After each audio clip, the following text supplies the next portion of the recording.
that neither the report nor the Minister for Civil Aviation have said that it is a pilot error. They have said in the report that there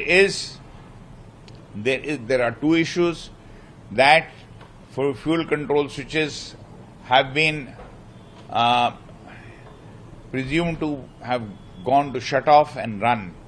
And they have also explained in the CVR recording that the pilots are denying of doing such an action.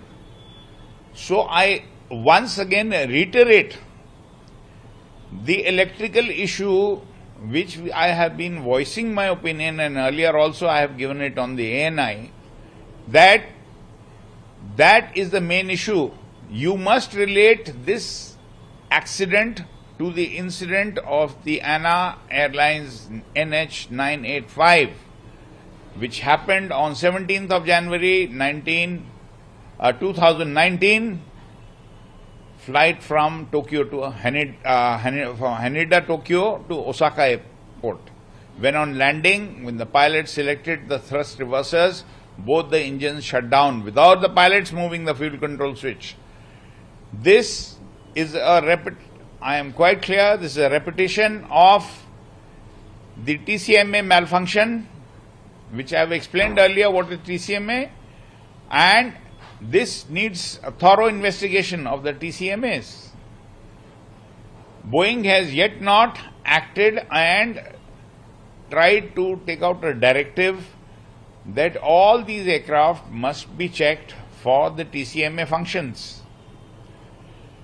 So, secondly, in the investigation committee, there is not a single pilot.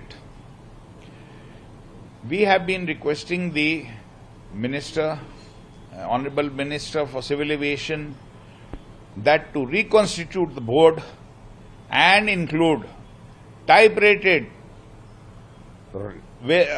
experts who are pilots, engineers and air safety experts who need to be there in this investigation board, and it must be reconstituted, since the inquiry is now going to take, it will be done in detail, and there is a requirement that you must have these people on board.